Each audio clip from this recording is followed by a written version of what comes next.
Hey everybody, and welcome back to the podcast. Today we have a depressing, incoherent, ugly type show. Oh, wait a second. It's not hockey season yet. 1 second.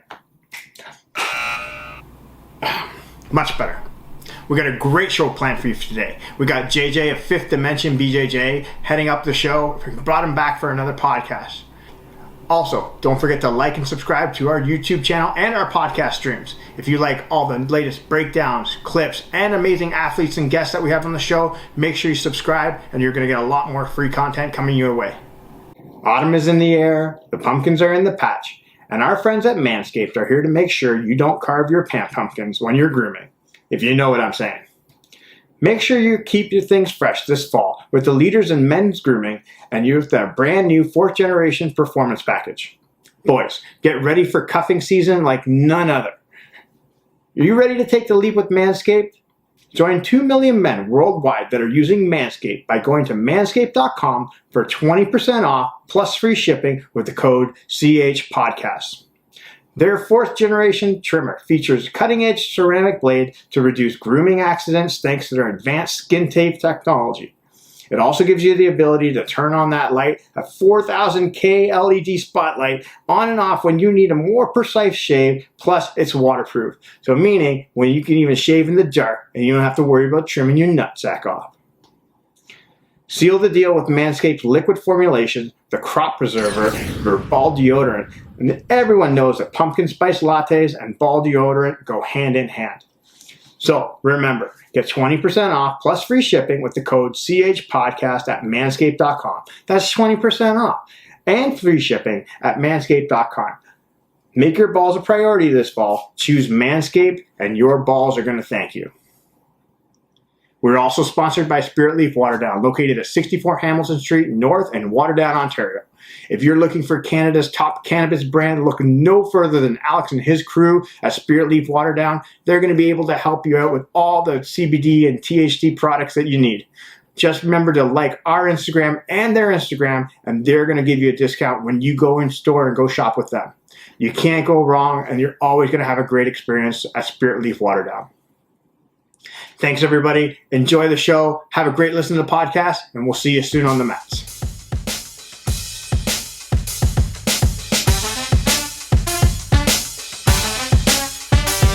We're recording right now, so everything we say is now for the record and on our huge platform. Or dozens and dozens of fans, Aaron. Thousands. There's dozens of us. The dozens Thousands and of fans. like the Rock Never back in the Nudes, day. It's like the Rock back in the day, and the millions of like Mick Foley cuts in. He's like, and the dozens and dozens of Mankind fans. I will have to say that like the Attitude Era of like wrestling was like, especially with The Rock, Stone Cold, Bret Hart, Shawn Michaels, like all those guys was like the best. If like as far as like entertainment goes, and then you get like NWO, like Degeneration X, all that kind of stuff. Those were like the heydays of wrestling. I never really got into wrestling that way too, though. I never really watched a lot of it. I do train at a place called Battle Arts. Yep. And they have their own wrestling program there, pro wrestling program. And That's amazing. It's bringing me a new Aaron, I think appreciation to we need to sign up. Yeah. I think I get some tall boots for you guys if you want. So Work my Fujiwara armbar. yeah, it's perfect. Jump off the top rope there and have some fun. So yeah, like I said, they're giving me a new appreciation for like the charisma they have of it, and there is a certain level of athleticism that you need for it. So they definitely love what they do and they work hard with it. So I've never really paid attention to wrestling growing up. So I know the old school days where I used to watch like the Hulk Hogan's and like Andre the Giant, which is dating myself, but yeah, that's where I was sitting at. The old WrestleManias when they first started. Yeah, I don't even think I was born yet when Andre got slammed. Just for reference, I think I was at -1 years old at the time. Yeah. But I will say, so WrestleMania, like 1992 in the Skydome, Ultimate Warrior versus Hulk Hogan. Like I remember watching that on television. That was like, insane. Like, and you just see the Ultimate Warrior running from, they don't even like, he just starts from the change room all the way to the ring. Like, I definitely miss those days. I mean, those were the days that I was actually really, I really want to go and see wrestling. And I think that's where I was watching a lot of it too. But, and then my cousins and a lot of my family got into the NWO side, and when Hulk Hogan was going back and forth of being a bad guy and good guy again. So it was good too. Yeah. Well, kind of bringing it back though, but we are back at the Choking Hazard podcast with JJ. JJ, we wanted to bring you back because remember the last time we did speak, that we were talking about June the 7th was the day everything was going to come back to normal and we would have a normal life. However, what the hell, JJ? What the hell? That did not come into fruition. Did we actually specify the year of that though? 2025 maybe, but in 2025. Buy yourself another 4 years, JJ. Yeah. Also, I just want to point out right now, anybody watching this on YouTube right now, Aaron and JJ have the exact same library in the background. I think Aaron broke in, took a picture. I think you're both recording from the same area. I think he's on the other side, so we're just face to face. Possible. We're just face to face. Yeah. Oh man. Yeah. National So Treasure Library. How have you guys been since the last time I was on here too? Well, we've been a little busy, obviously, like finally getting back into some form of like training. Obviously, we're getting a lot more guests with the schools open, which has been great. So we're getting, obviously, we're not talking about the same thing over and over again, which is great. So we're kind of getting into this whole new pattern. But obviously, like, we got craziness happening in the next couple of days. We got the election happening. We got all sorts of madness in the province going. Like, there's always content. Really big elephant in the room. The really big elephant in the room. In a really tiny room. So so I don't know. I really, like I said, I think you guys know I had a post I made a few months ago when we first opened up. You're a trailblazer, by the way. I didn't mean to be. So I did have a sense of logic of why I went that route. And like I said, it's one of those things I thought about. I was actually talking to my family. I was talking to my wife about it. I thought it was, I shouldn't say I thought, it was for me the right thing to do when we first opened up. I did find the efficacy of having a vaccine was the only thing that we had on the table as far as how to answer, reopening again safely. But I kind of went off social media for a while, and part of it was because of that. I got a lot of mail that was not very nice, that I didn't realize I'd be getting such a blowback with. I did get a lot of support too. Like, I had a lot of friends who called me up, a lot of gym owners who called me up where I don't really talk to, saying, I see what you're doing here, you're crazy, but I understand why you're doing what you're doing. But at the time when I actually made that post, there weren't a lot of options. And I actually did a lot of work. I did a lot of legwork with my school, like working with the Hamilton Chamber of Commerce. I went through the Better Business Bureaus. I went through things to find strategies of how to get around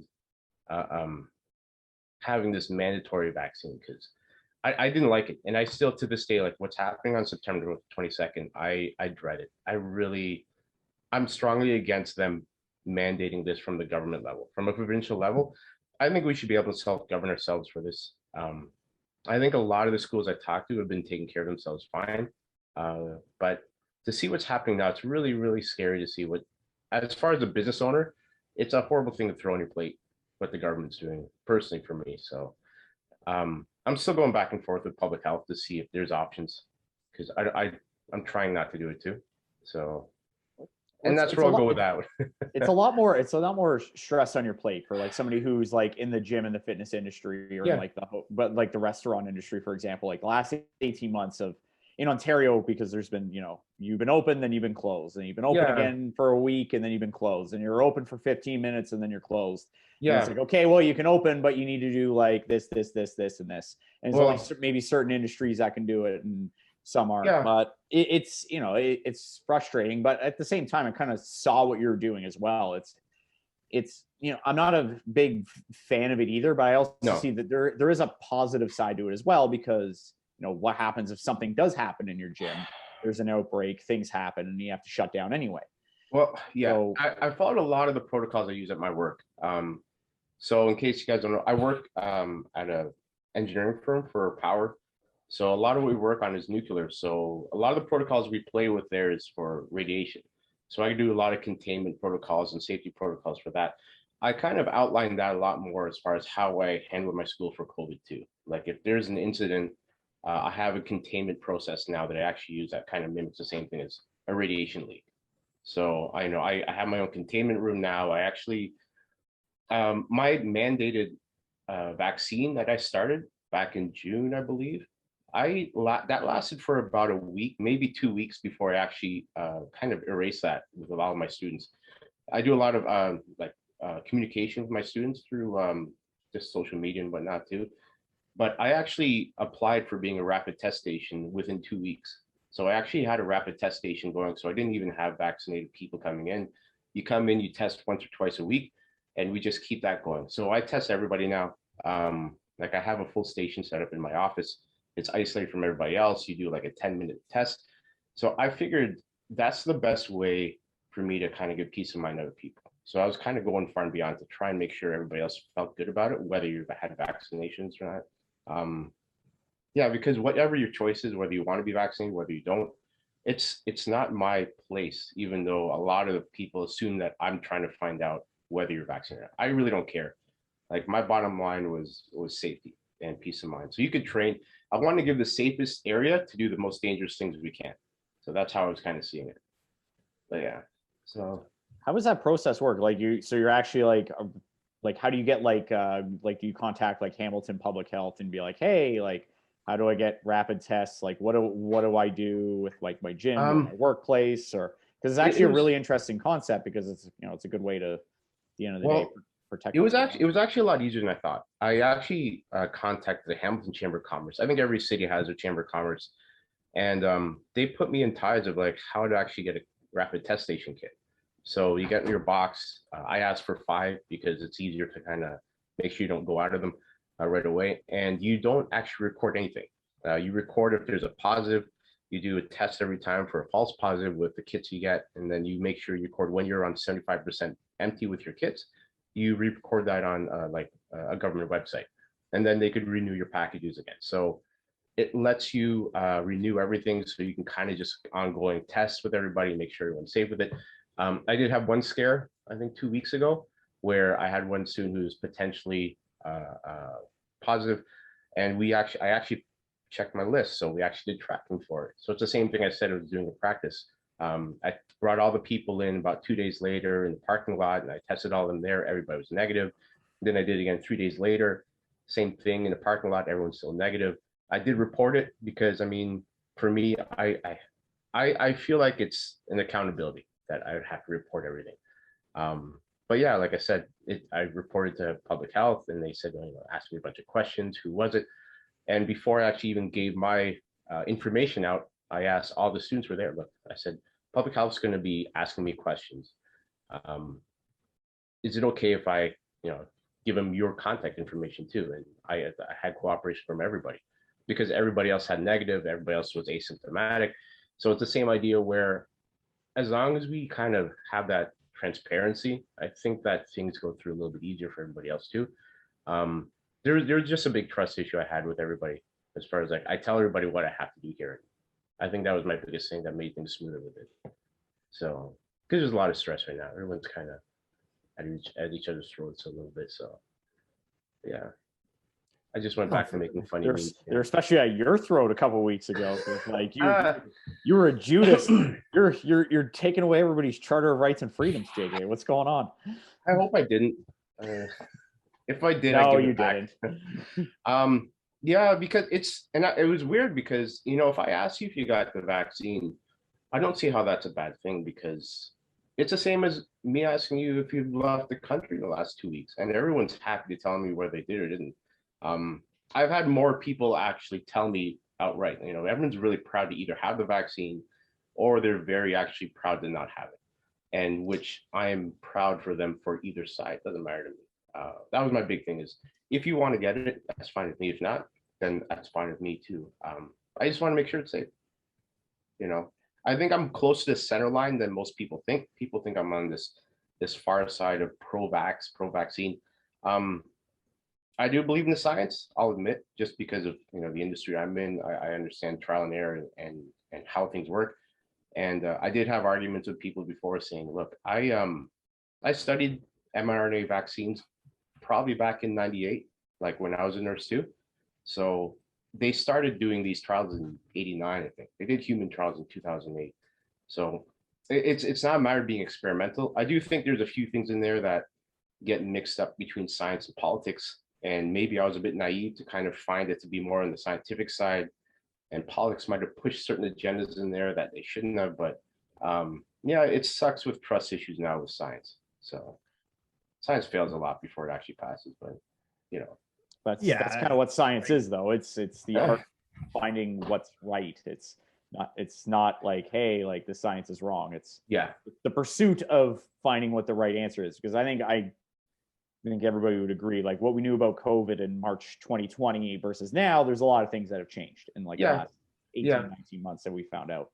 Yeah, I believe in that too. I've been reading a lot about these alternatives too, like ivermectin and what's the other ones there? I think there's a bunch. There's like fluvoxamine. I believe there's a few of them out there. But yeah, I've been reading articles already. Like I always read as many as I can. Yeah, I haven't really went on like mainstream media. I don't really watch a lot of that, but you don't watch CNN fake news like Aaron does.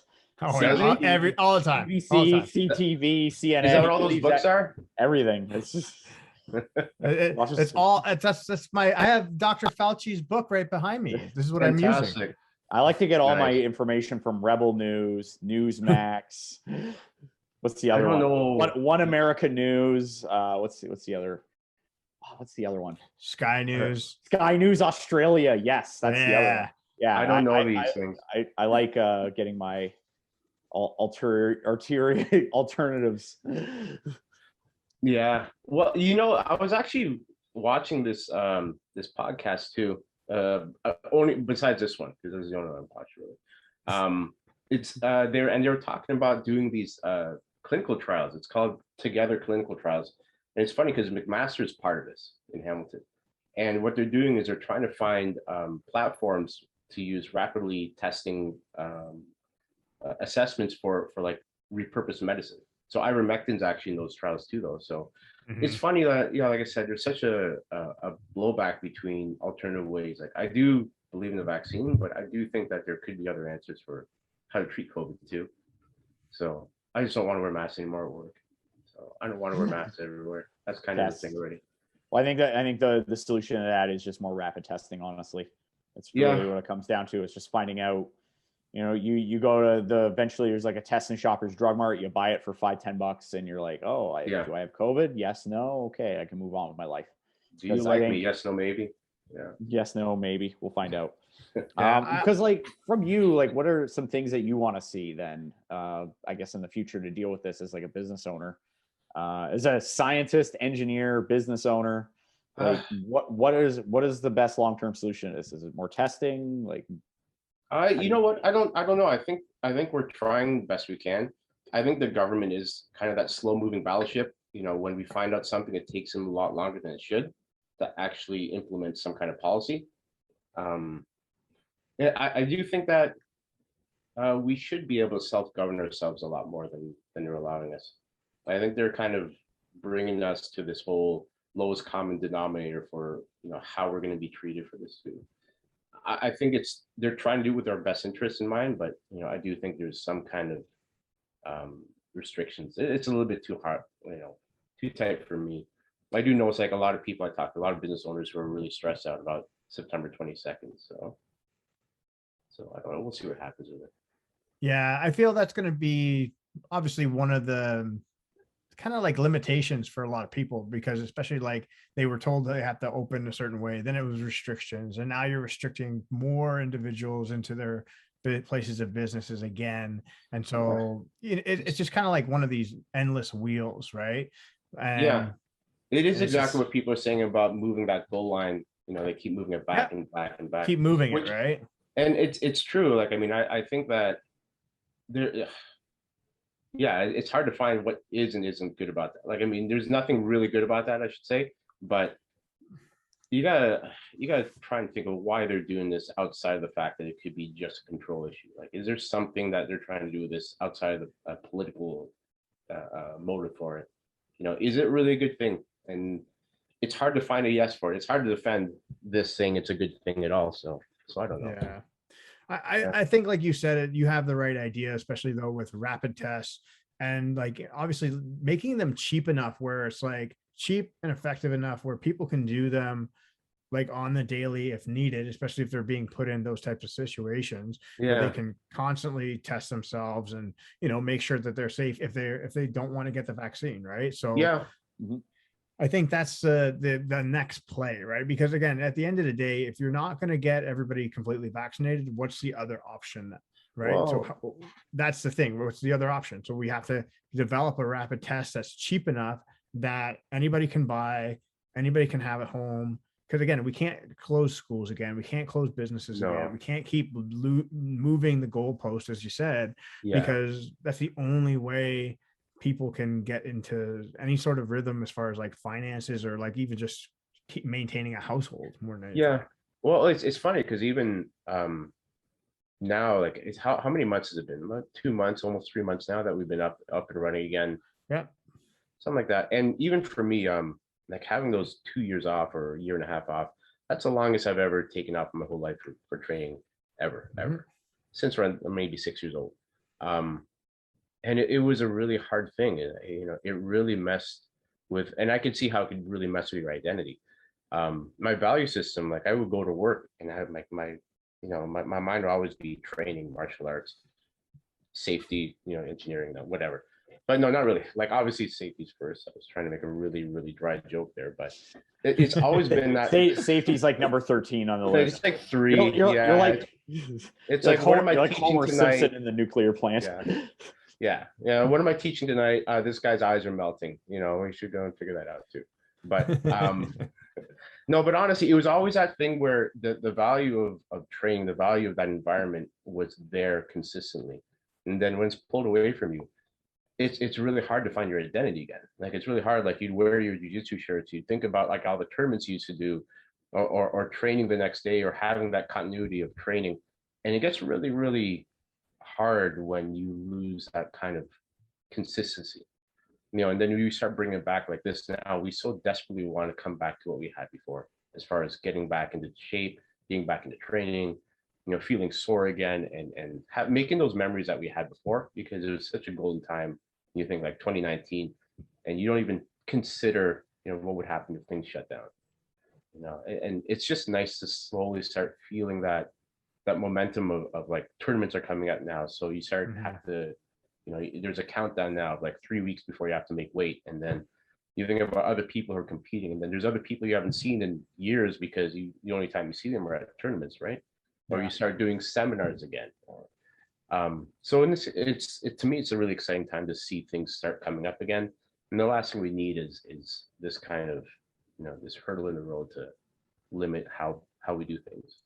So like even with whether you're vaccinated or not, I do think rapid testing should be a norm thing for going into bigger venues and bigger events. Like this weekend would have been a really nice test platform to have like rapid testers as you come in, and just seeing how many people we can kind of, you know, work with the logistics of how, you know, we have a lot of volunteers, and we would have a lot of people who are excited to start this up again, and try and organize something where we do need, now we have a referee set up, we have table workers, we have administration. Now we might need something where we have like a COVID team of like people who actually do testing now, or you know, do tracking for it, or something along those lines to help out. So we might need another branch in the OJA to help with that. I'm stepping way past what I'm talking about because I'm just going off the top of my head, but yeah, no, but like you brought up a good point too, because I think that might be something that they're going to have to consider, especially after the 22nd, right? Because I know October 30th, they're going to have a tournament. They probably have another couple tournaments probably planned. Like these are things that they're going to have to come in and think with, right? Because if they don't, and they have public health, and public health is going to go, okay, is everybody vaccinated? Yes, no. Oh, no, really? Yeah. So we're going to shut you down. So, and that's the last thing you want, right? So they Yeah. have to, Mhm. you're making good points, especially like they have to think ahead on that and not just Yeah. play it to kind of like, okay, well, we're going to, like, what's the Yeah. word they say? It can't be you know. reactive. You got to be proactive. Yeah. I think, with They have this. to be Yeah, you proactive. can't This you can't is be not like take going the wheel, away. Jesus. You know, hope Take that the wheel, people- Jesus. Take the wheel, Jesus. That's the kind wheel of how I out. see a lot of things where people don't. If you don't plan ahead, that's literally what I see. Is like you just close your eyes and hope things bad don't happen. You know, it's like playing lottery. And a lot of what I argue about or my platforms have nothing to do with right or wrong. It's more the problem solving side of it, right? Like I mean, it's COVID's here, and you can't point fingers at who has it, who doesn't have it. It's more a matter of how can we move forward and prevent things from happening and as bad as they can get, right? So yeah. So It's just how do you deal with the solution in the most in the best manner? Like, is everybody in the world going to be vaccinated at every point? Probably not. So it's like, No. well, what do you do? I think do you have to have some mandates? Sure. Like they got to be reasonable. And, I think at the end of the day, like, I think you're right. You got to give people some options. It can't just be like vaccine or vaccine. If it's vaccine, but okay, if you're not, then here's some other options that you can have just to, keep yourself. Well, yeah, like look at airport security. They don't do half the people, you got to go through the x-ray machine because you got to go through it. Same idea here. Like, I mean, you should have some kind of screening process before you go through, whether it's the vaccine or whether you have some kind of, like, they're finding people with super immunity now, as far as there's a gene for that. There's some crazy things that are happening with it. But yeah, like there's got to be different options outside of, this is the only way we're allowed to do it. Mandating things seems like it's a pretty dangerous route to take. And I really don't know, but I like June 7th, I have a gut feeling that this won't stay long. Oh, don't actually, but yeah, I feel like there will be a huge blowback from a lot, and there's going to be a lot of resistance from this. It has to be. There's a lot of people who are on both sides of the fence who aren't very, they don't feel very good about this at all. So, it doesn't matter what your belief in is, whether the vaccine works or not. I don't think that we should have this kind of mandate. Yeah. So quiet. But yeah. I think on a happier note, we finally have tournaments back, and people Yes. are furious with referees that have not been able to ref any tournaments lately in the last 18 months, and they are just fucking letting their feelings known on social media that these referees suck. For the record, it was not me. I was not there. But yeah, I'd like to actually look at this because I scrolled through social media a little bit and I just saw a lot of medals, a lot of smiling faces. So I didn't get into the point where seeing people vent about certain parts of these tournaments, or the first one. But you gotta kind of realize that that's people just starting up again, right? This is the first one, and it's a back-to-back, right? The GTA and the Ontario. Yeah, it was back-to-back. Pretty big ones. So, yeah, and that's what I was saying. I'm like how, okay, mistakes happen. Everybody's human. And again, this isn't the Worlds or anything like that. There's no money on the line. This is just a tournament. So I'm not trying to discredit it by any chance. But also you have to remember, a lot of these referees haven't had the chance to, ref actual live events in X amount of time. And to be a school owner, right? I look at it, if you're going to be a school owner and vent your frustrations on social media about a referee, I don't know, man. Like just I think there's a time and place. This right now is not that time. Yeah, I think everyone's there for the best intentions. Like, I mean, yeah, there's a lot of pressure on the refs who haven't done much in a while. Like, I'll admit, I ref for a bit and then I stopped. I didn't ref anymore. You didn't like the blowback, eh? I think we should get Aaron reffing. No, I would be love yelling to at see people. Ref, actually. Hey, ref, you suck. Who said that? Fuck you. I'm coming for you. Throw a hat at them. You jump the table. Disqualified. Why? I didn't do anything. X in the I don't like your face. coach. Because your coach is an asshole. It's probably just me in the background. It's like, it was him. He did it. Get him. Oh, man. You suck, Aaron. We have like 5 different voices. Yeah, I do. It was like, Possibly. you suck, Aaron. I know it's 2 points. What do you mean, ref? So JJ, you Yes. also mentioned that you're at Battle Arts now, which is a club in Mississauga. Yes. You obviously have Fifth Dimension, which is still going strong. So tell us about Battle Arts. Was that something kind of like a project that you're kind of like working with them to kind of get their program going again? Yeah, like I was approached by Dave, and like he was, as soon as he opened his place up, he called me up and he asked, what does he think about me helping out there? And like I said, he's a good friend of mine, and his facility is pretty fantastic. Mm-hmm. So Massive. yeah, sorry, it's massive. Yeah, it's really, really big. And that's where I started getting introduced to pro wrestling, watching it a lot, and it's, like I said, it's pretty fantastic too. But yeah, so he started the program there. He's starting it from the ground up, and it's moving. He's got some momentum behind him now. So I'm trying to do as much as I can there with bouncing between work, my place, and a few other projects I have going on. I accidentally tried a few more projects while COVID was happening. So these balls are rolling now, and I can't really slow them down. But yeah, fair enough. But as far as Battle Arts, like I said, he's really working well with it. I think there's a few big plans in the works for like some projects I have for there too. So it'll be pretty exciting as far as some opportunities for it too, though. But yeah, like two different programs going. That's awesome. Yeah. Like I said, it's I was always the whole tide rises all boats. So if I could help somebody out, if I could help a program out somewhere else, and if I could help the whole community out, I was really keen on that. So yeah. But yeah, like I said, I have a few other projects I'm playing with, and I'm partnering up with a few other friends. So I'm actually starting up a small motorcycle shop company too. Ooh. Yeah, so I have a friend who is actually a really top level tech he used to work for Ducati. So we're playing with some Ducati bikes right now, and we're trying to do some customizations and stuff. So it's another fun project working on. But outside of that, like I said, trying to put a few more irons in the fire if I could find it. And my wife, I see my wife like probably 2 hours a week now, which is nice. Which is nice. Well, she's probably listening right now. Hi. Hi. Hi. So especially like when you look at like finally trying to get two schools going, kind of building those projects, are you getting be able to train again yourself, or is it more like focusing on teaching, obviously building these opposite businesses?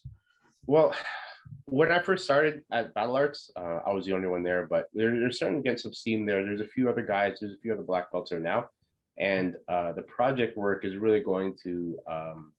There's another young guy who just got a black belt, Brendan May, and he's really, like I said, he's really sharp. He's doing a lot of the administrative side and curriculum based, and we're kind of all working together. But I think because of he has that youth about him, that he's really got that energy, that he's really starting to take initiative for a lot of things there.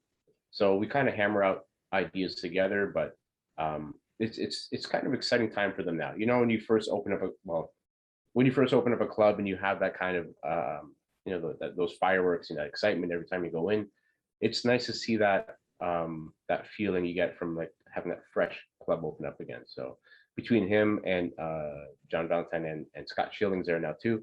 So between those guys there, they're really having we're having a really good time there too now. So it's really good energy there with these guys. So it's pretty amazing. Yeah, is it going to be a Fifth Dimension school? Is it going to be like a Drysdale, or is it going to be? I think the intent right now is with Dave, it's going to be a Battle Arts school. We'll see what direction we go with that now. So, like I said, there's with how many things happening, with so many things happening on the outside too. It's nice to just say start with Battle Arts, and then we're going to work our way to see what the next step is after that. So. Gotcha. Because it is a multi-program school too, though. So I think he has Muay Thai there, and I think he has boxing. He has a few other programs that he has set there too, because it's such a big facility. So I'll let him get his bearings before we kind of introduce anything else. When will we see JJ go on mat 6 and do a moonsault off the table onto somebody at the Ontario Open? You just missed it. No, I'm actually back in. Like I said, I've got that COVID-19. Also, like the 19 pounds I gained, so I'm trying to get that off again. Nice. Yeah, so I got like half of it off. I'm starting It's to get all muscle, man. It's all muscle. You keep telling yourself that, Aaron. You keep telling yourself that. No, not really, but it's bad. So I mean, but I'm like I said, I'm halfway up. I am planning to go to the World Masters again, so which is in November in Vegas. Yeah. So it's one of the ones I try and hit every year if I can. But yeah, so and I usually when I go, if I get a chance, I usually bring as many students as I can down, so do a nice school trip, and we'll see how the climate is in November, but hopefully things will be in a good spot. So, hopefully. It would be good to be getting out of the country and doing some tournaments once again, which is actually something maybe not this year, but next year I'm making a commitment, Aaron, that Masters Worlds may be in the cards. It's so Next year? fantastic. Next year. I'm not going to go this Next year. year? Okay. Yeah.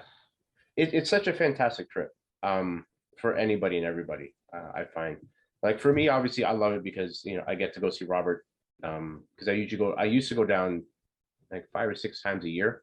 I used to go down every other month at least for at least a weekend or a week. But it's just nice to be able to be like my home school is actually in the same place as the tournament itself. But whenever I went down, I usually had 2 or 3 friends from other schools come down and we all train together at the same place.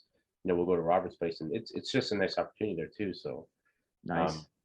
But when you guys go down, there's nothing like seeing 36 mats all packed and full of like people competing, and then you just see superstars all around you, and then you have your 36 mats in the middle. And then off the other side, you have your the Vegas Open, which is another 10 mats, and then on the other side, you have like the Kids Vegas Open, which is another like 10 mats. It's bananas. Like it's ridiculous. Mats. It's just jiu-jitsu on jiu-jitsu. And then there's people like doing like seminars and stuff sometimes. Like every day.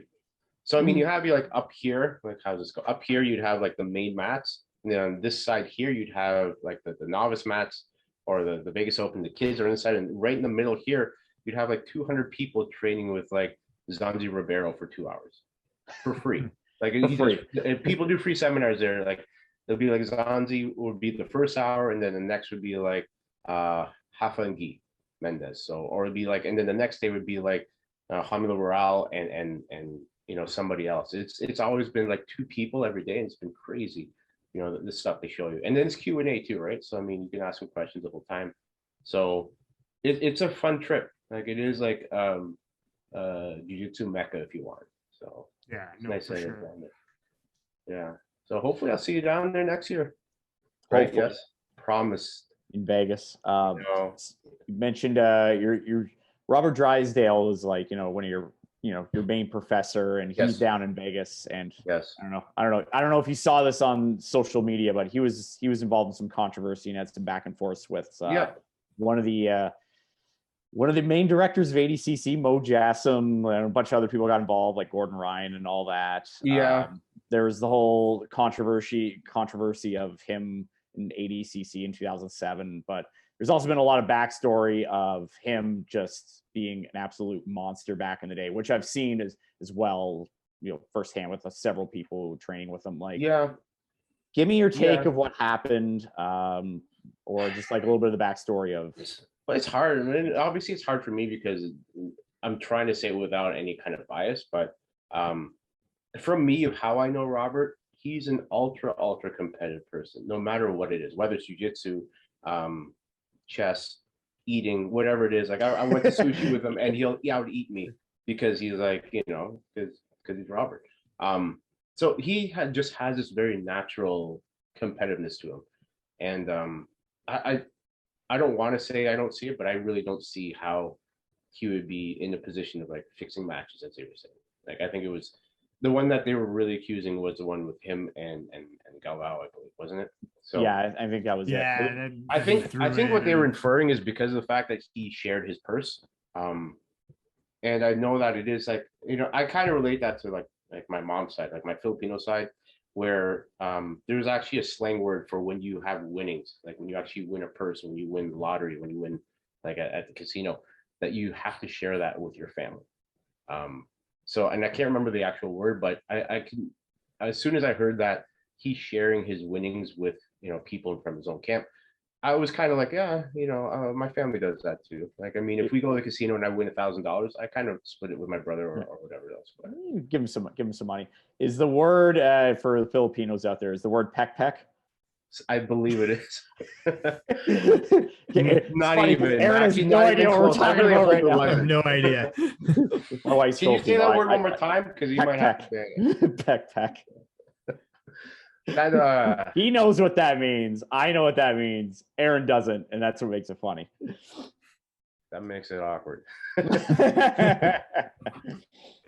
I don't think Aaron has ever seen a peck peck in his life. I don't. You probably. I'd have to look it up on Google. No, you probably. I think you should. Don't do it on a work computer. No, I'm gonna do it right now. Hold on a second. How do you spell it? Would you like to spell that, JJ? I don't want to. Oh fuck. So, yeah. So, anyways, while I'm looking at this, yeah. Did you guys ever get a chance to look at that book at all? I haven't. I started reading the book. Like, unfortunately, I'm a very, very slow reader. So Yes. I have started reading it, but it's actually fantastic. And I do appreciate you kind of sending that book to us. It was awesome. But like I said, it's going to take me like a year to finish. Yeah. Well, it's one of those things. I read it and I had to take notes because it is really packed with a lot of information in there. Oh, what is this? What? I just saw what it means. I'm like, did you translate it? Yeah, you don't share those winnings. Don't share those winnings. Don't share those winnings. Sorry, I didn't mean to interrupt you.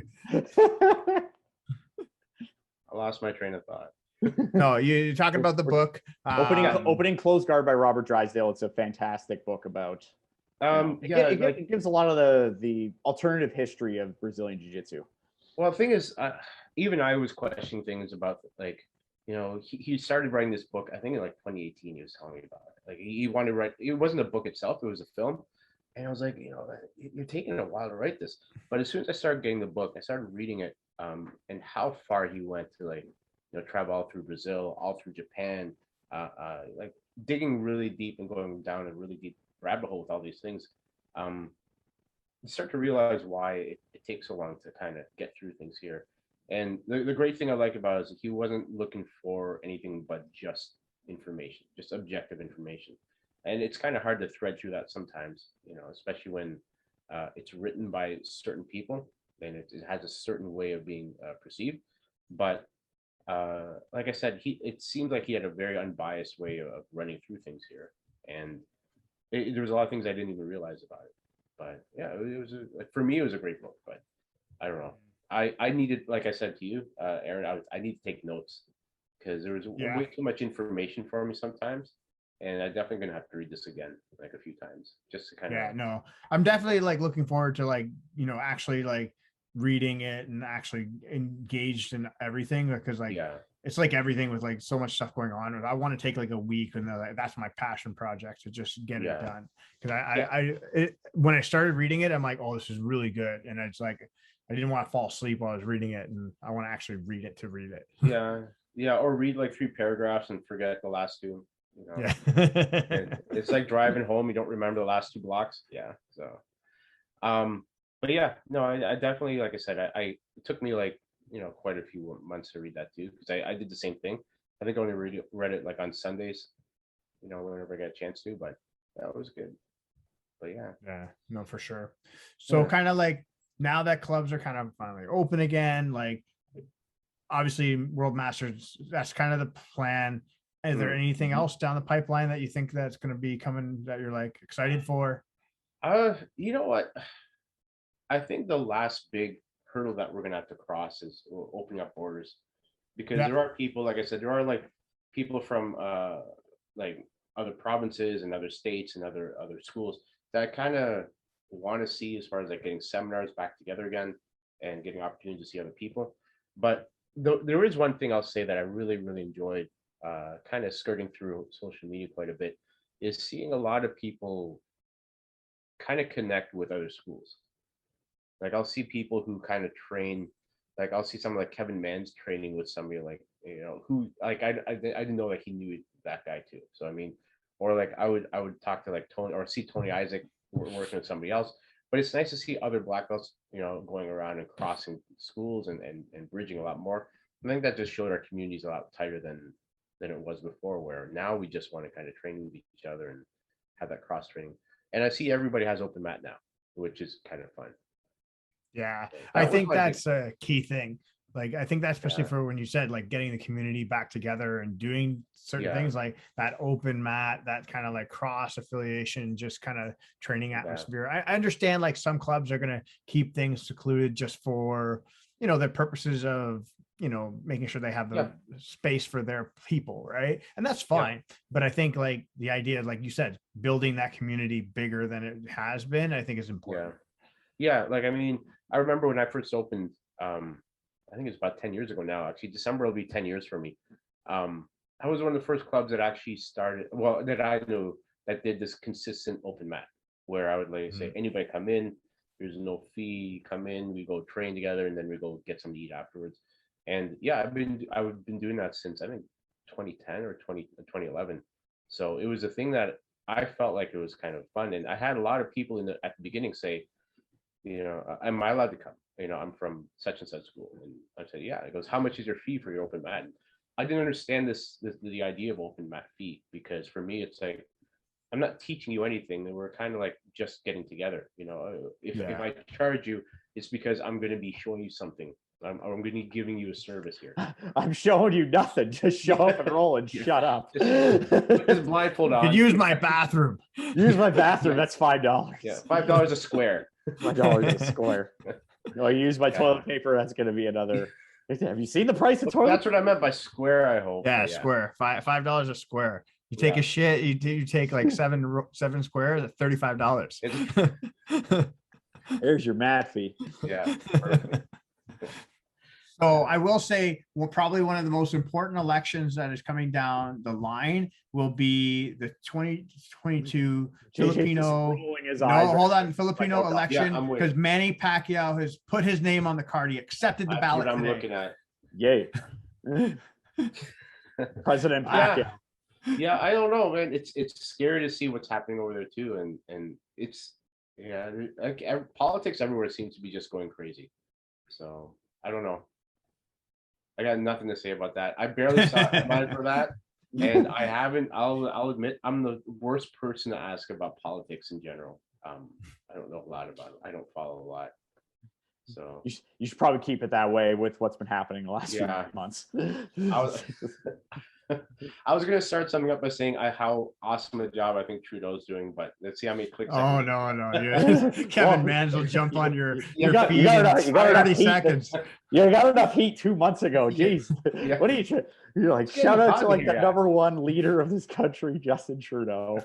What a legend he is. Man, I don't even know what to think about that. So, like I said, he gets attacked so often. Like I said, I have no I don't even know the slang to use for. I have no idea what to say about it, because I have no horse in this race. There you go. I don't have one of those in these things. Unless you take ivermectin like Joe Rogan and turn into one.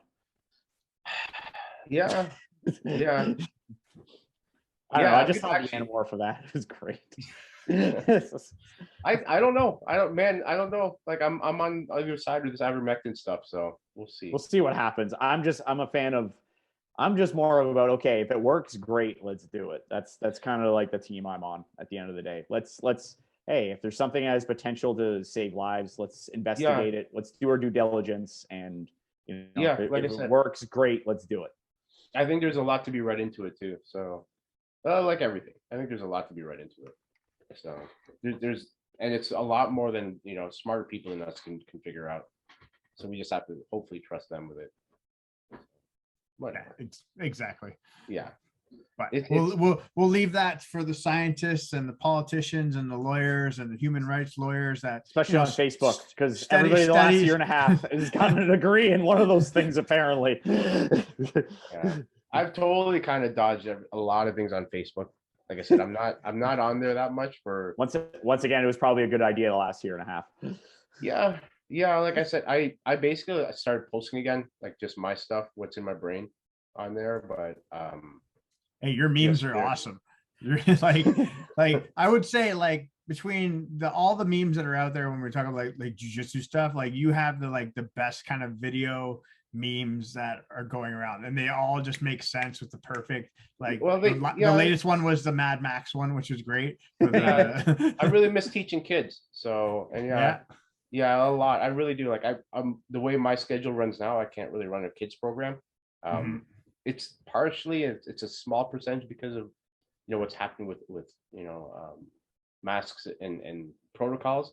But I think the biggest part, like 90% of why I haven't run my program is all me and all my coaches right now are on really weird schedules because we work day jobs.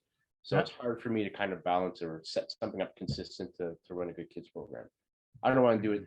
I have to do it justice. Like it was my favorite thing that I could run, but teaching children how to heel hook was the greatest thing in the world.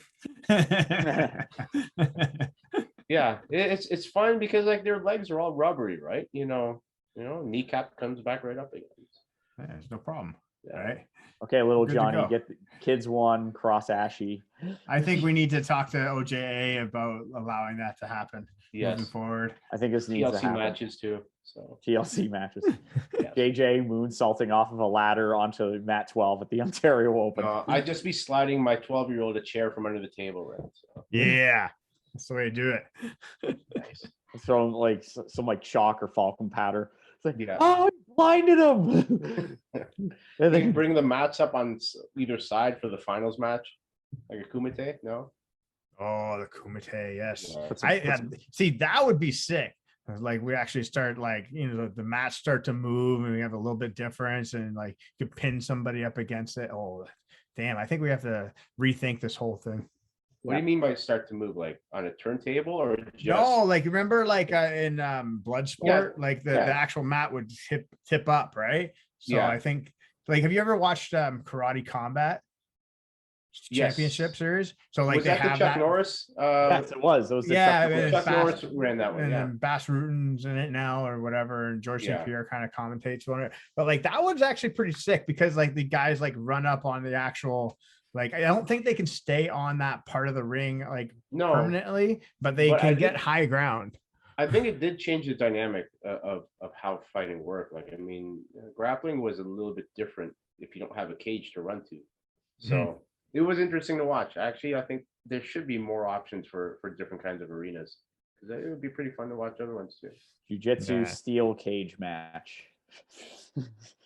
However, I think the one thing that Mike and I talked to about with Derek Clark from Fight League Atlantic, he was saying about a tag team jiu-jitsu tournament where basically there was tag team. So you could tag team an actual partner in during the match. Yeah. I'm like, downright this amazing. is I'm like, I need to see footage on how we can actually make this work. Tagging in and tapping or No, so I think you can actually so if you're tired, for example, you can get to your part of the corner, obviously pull the person closer to that part get a rope break. The rope, and then you could tag that person in, and then you can take over the dominant position. And I don't know, it sounded amazing. I keep an open mind. Yeah, that sounds like it'd be something to try. Me and Aaron can be a tag team, and then I would turn heel on him, hit him with a chair, leave him for dead. Anything's possible. Take the podcast over solo. Yeah, exactly. Well, but I will pay for that too. That'd be awesome. I will say, JJ, it's been an awesome time having you back on the podcast. I do thank you very much for jumping on. Again, best of luck, especially in the future, obviously with Battle Arms and obviously Fifth Dimension. We want to make sure you get as much success as possible. And we'll be in touch soon, and we'll try and head out there, especially shortly. Yeah, no, definitely. Should try and come out and meet you guys too, though. It'd be awesome. Yeah, no, for sure. Yeah. Let's arrange something. I'm down.